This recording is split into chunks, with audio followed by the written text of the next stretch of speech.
ॐ गं गणपतये नमः।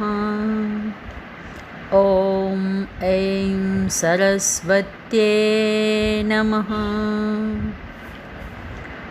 समस्त विद्याओं में मुकुटमणि है आत्मविद्या, जिसे हम ब्रह्म विद्या भी कह सकते हैं।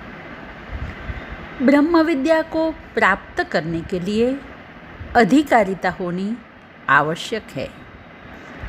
हर व्यक्ति हर एक विद्या के लिए अधिकारी नहीं हो सकता।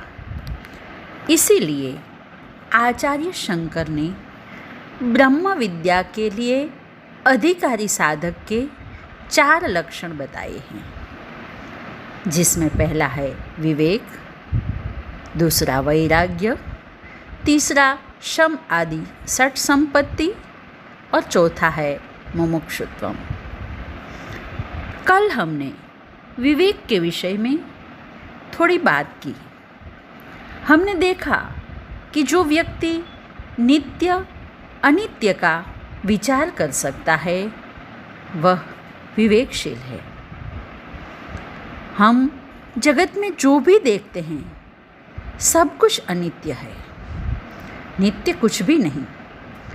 जब कोई साधक यह देखता है कि कुछ भी नित्य नहीं, तो वह विचार करता है कि यह अनित्य वस्तुएं मेरे जीवन का लक्ष्य नहीं होना चाहिए।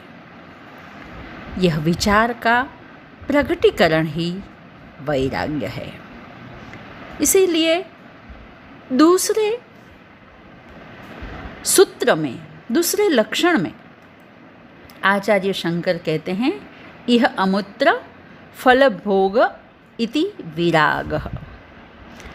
यहाँ और स्वर्ग में मिलने वाला फल है, उसके प्रति उदासीनता, यही वैराग्य है।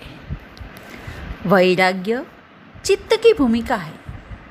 चित्त के विकसित होने का प्रमाण है विरक्ति। विरक्ति पलायन नहीं, विरक्ति समझदारी का लक्षण है। दूसरे शब्दों में कहे तो अनित्य की ओर कहाँ तक दौड़ते रहेंगे, यह विचार ही विरक्ति है।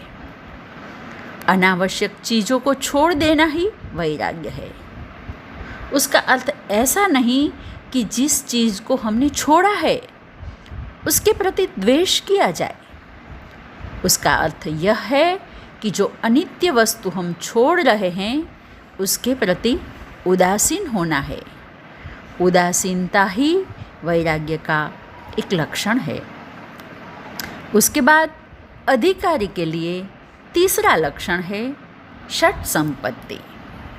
षट संपत्ति में शम, दम, उपरति, तितिक्षा, श्रद्धा और समाधान, ये 6 गुणों का समावेश होता है। अधिकारी बनने का चौथा लक्षण है मुमुक्षुत्वम। मुमुक्षुत्वम का अर्थ है मोक्ष प्राप्त करने की प्रबल इच्छा। अब यह चारों लक्षणों को विस्तार से समझाने के लिए आचार्य शंकर एक एक लक्षण के ऊपर अलग अलग से समझाते हुए श्लोक की रचना को आगे बढ़ाते जाएंगे। इसके ऊपर हम आगे विचार करेंगे। आज बस इतना ही। हरि ओम।